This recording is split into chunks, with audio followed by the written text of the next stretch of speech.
They claim they was taken from West Africa. I don't know how this could be when in 1805, West Africa wasn't even populated. And we skip all over. They had the American Colonization Society, which was taking indigenous people from America to Liberia. They were taking them to Liberia. So when you hear a person ask the question, a Pan-African ask the question to say, well, how come y'all look more like the West Africans today more than y'all look like the Native Americans? Because we ain't the Native Americans, nigga. That's what we keep trying to tell y'all. Let me specify before y'all go off. And all I would say is, okay, let's not say we don't know. If I don't know, I would say that you and your phenotype and every single one of the Aboriginals who have come on here look more like the West Africans today, the ones that are over there in Ghana today, than they do of the Native Americans who live on the reservations today. Because we ain't the Native Americans, nigga. That's what we keep trying to tell y'all. And they took us, we keep telling y'all they took us into Africa, not out of Africa.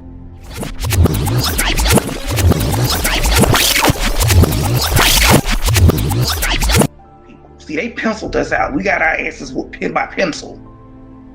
Not physically in person, by pencil on paper.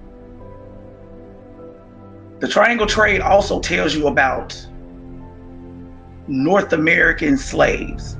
Now, if you just said all of us are African, what is a North American slave? That's very distinguishable from an African slave and a North American slave. That's not something you're going to confuse.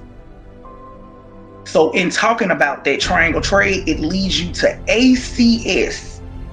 ACS represents two things: the American Colonization Society and the African Colonization Society that they partnered with because of the Royal African Slavery Company that enslaved and transported more slaves than anybody.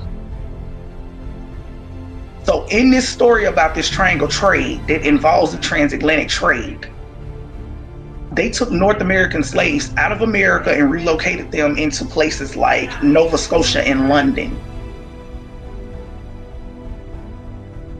If you took and placed North American slaves in West Africa to build up places like Sierra Leone and Liberia, there is a website called blackpast.org that is written and operated by Liberians.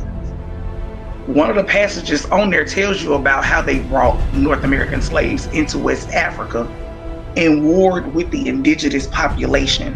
Now, when I first heard it and read it, I had to go back because something wasn't adding up. So we went from being African slaves to being North American slaves and warring with the indigenous population of West Africa. If you're warring with that indigenous population, you aren't a part of these people. These people aren't you.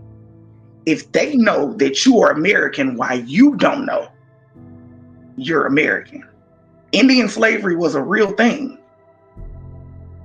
You got the transatlantic slave trade, Indian slave trade, and much more going on within that. That's why it's called the triangular trade, because they didn't just trade people, they traded goods. Things taken from here and over there to be processed, wrapped, packaged, and sold from over there at a higher value, whereas it's free here.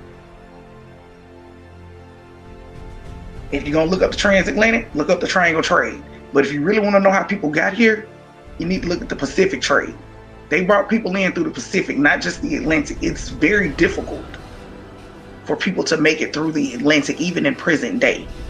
So if present day, the Atlantic Ocean is flipping over boats, what do you think happened back then? Go read about the triangle trade and then look up slavevoyages.com, because also within that, the steamboat didn't come out to the 1800s.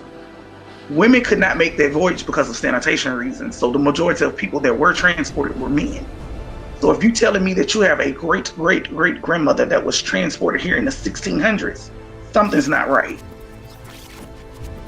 There is a Mississippi in Africa. Mississippi is an Indian word. What is it doing in Africa? I had an African guy that heard me talking about that, thought I was wrong. So what I told him to do, if you want to prove me wrong, I would admit that I'm wrong if you can prove it. They've never done genealogy in Africa. That's not a thing. It's word of mouth. It's their oral story is what they do. Just like Indians, they tell orally what happened. So I encouraged him to look up his genealogy. Young man pulled his paperwork, realized that his grandmother was only there by way of ACS. He's American. He was like, well, it makes sense now. When you was mentioning Mississippi, he went and found Mississippi in Africa. He visited it. He said it's the style of the homes. I said they're called antebellum style homes that comes from to the south of the United States. He said, and we used to eat these things that were rolled up. They were made of yellow corn flour. I mean, the man described the hush puppy and didn't know what it was. He had been eating it his whole life. Mississippi in Africa is a real thing. That is an Indian word. So what is it doing in Africa? Are you saying those are Indians? Because where we go is where we take our stuff to.